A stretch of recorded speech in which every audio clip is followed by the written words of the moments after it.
Hello my darlings, welcome back to my channel. It's lovely to be here again, once more with you all. I hope you had a nice Christmas and all that jazz, as good as it could be this year. I know it's lockdown again, which sucks, but we got to do it. We've got to do what's right, we've got to do what's best for everybody. So I'm hoping I'm finding you all well through this rather tricky time. Now, I thought this evening I might film a chapter of my book, because I did mention I wrote one back in 2013, and I just thought I'd read a chapter per episode and perhaps people might like it, listen along. If not, cheers. But I wrote the book basically, I wanted it to be funny, but I also wanted it to be real, so it's about my life. And I tried to do like one funny chapter, one serious chapter, try and balance it out a bit.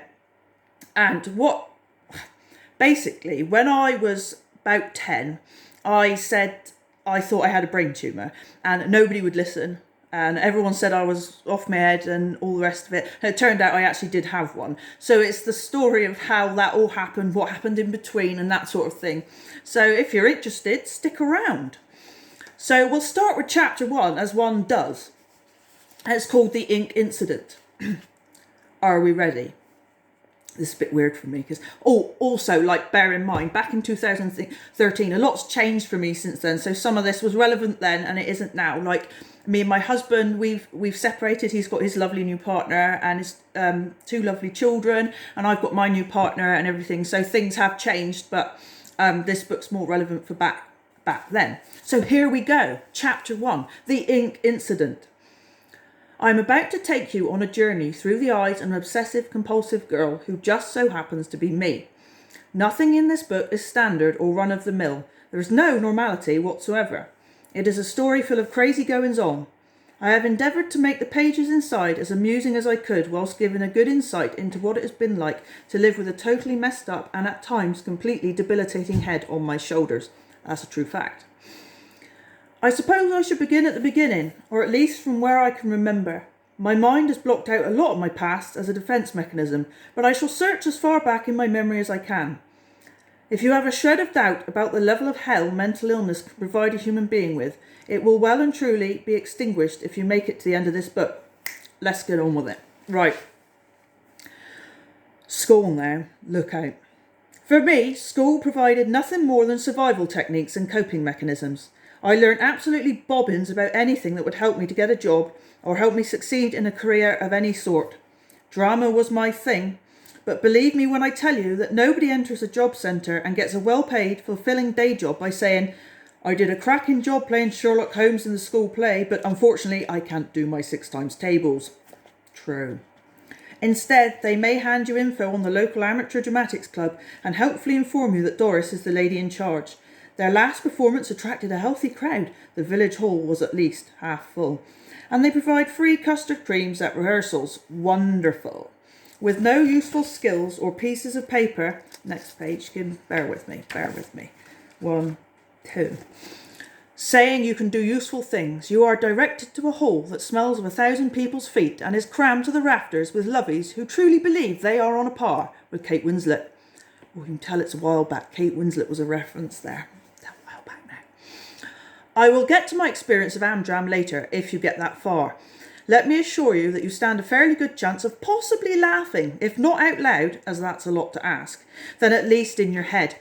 If I'm honest, I am hoping this may be one of those books that, when read on public transport, invites others to think, oh, what is that mildly amusing reading material? At which point they will discreetly crane their neck to see the title. That's my dream anyway. I have gone off on a tangent and I apologise, as I am good at that and it's likely to happen again. I will now tell you about my school days and how my confidence was drained from me like a flannel being wrung out a bit at a time. All was well until I began class 2. My teacher was in fact pretty nice and I had no issues with her other than the fact I could not believe she could fit through the classroom door because her hair was unimaginably massive. It really was. To this day, I believe she in no way tried to calm that do down. I think she may even have been backcombing and using volume-enhancing products to achieve the widest hair on record. It was massive. She relished mine and my classmates' jaws hitting the floor as she had to turn sideways to get into the classroom to begin our day of immense effort trying to stay awake. Class 2 was pretty standard. The only real drama was when a new carpet, which felt like warwool and was the worst shade of what Mrs. Whitehair called forest green I have ever had the displeasure of staring at whilst I slowly slipped into madness, was fitted. A couple of days after this terrible sea of green arrived in my life, our teacher decided to crack out the Indian ink to draw creative tree stumps against marbled backgrounds.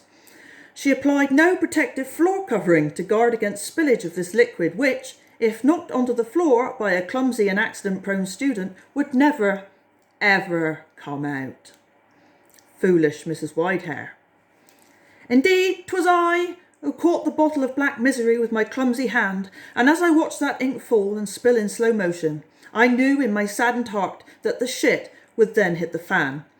Sure enough, as I stood in a manner similar to Frodo Baggins when he watched his beloved Gandalf fall to his doom, Mrs. Whitehair lunged over with a face like an angered mountain troll who'd had an accident with a wizard's highly charged staff. Indeed, the whole scene was not dissimilar to a terrible moment in a fantasy novel, and I knew, in that moment, as I waited to be struck down by this troll of impending doom, my life would go downhill from there. The black stain of terror never came out and is still there to this day. I believe it is a mark of the day it all started going wrong for me. So that's chapter 1, my darlings. I hope you enjoyed it. If you did, let me know. You can give me a thumbs up if you like. And let me know if you want to hear some more. So thank you for listening and catch me next time. I'll do chapter 2 next time and possibly chapter 3 as well. Okay, thank you. Bye.